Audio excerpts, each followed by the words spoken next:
Dalam agama Kristen terdapat kisah nyata 7 pemuda yang dikubur hidup-hidup tetapi tidak mati dan bangun 200 tahun kemudian. Ketujuh pemuda itu bernama Maximilianus, Jamblichus, Martinianus, Yohanes, Dionysius, Konstantin, dan Antoninus. Kisah bermula ketika Kaisar Romawi Gaius Decius yang memerintah mulai tahun 249 Masehi memerintahkan untuk membangun kuil dewa-dewi Romawi kuno di kota Efesus. Decius memerintahkan untuk mencari semua orang Kristen dalam wilayah kekuasaannya dan memberi dua pilihan yaitu menyembah berhala atau dihukum mati. Karena menolak, ketujuh pemuda tersebut menghadap Kaisar dan dilucuti dari semua jabatannya tetapi mereka dilepas dengan harapan akan merubah pikiran mereka untuk taat perintah Kaisar Decius.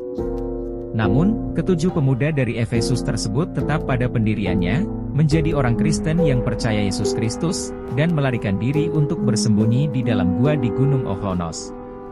Mereka menghabiskan waktunya di dalam gua tersebut dengan berdoa dan berpuasa.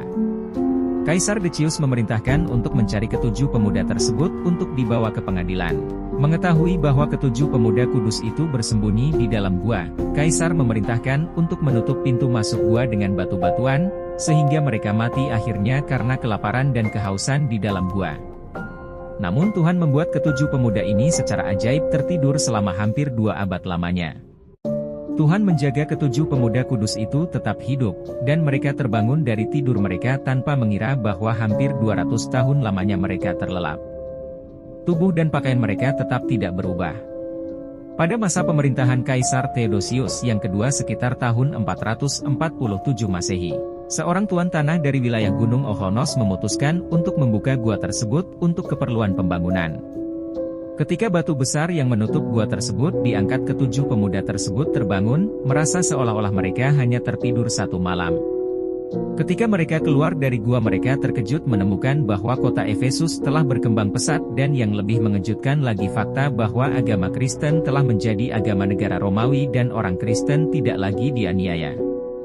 Jamblichus salah satu dari ketujuh pemuda tersebut pergi ke kota membeli roti. Jamblichus membayar roti dengan uang kuno bergambar Kaisar Decius. Pedagang menolaknya karena ia memberikan uang kuno. Mereka membawa Jamblichus kepada administratur kota yang pada saat itu dijabat oleh uskup Efesus. Mendengarkan jawaban aneh dari Jamblichus, sang uskup tercengang mendapati bahwa Allah sedang menyatakan kepadanya suatu misteri. Maka ia dan ramai orang lain pun pergi menuju ke gua. Di pintu masuk gua, sang uskup mengambil kotak yang tersegel dan membukanya.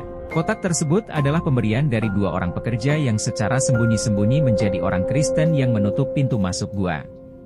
Ia membaca dari lempengan logam itu nama-nama dari ketujuh pemuda kudus dan kisah penyegelan mereka di dalam gua atas perintah Kaisar Decius.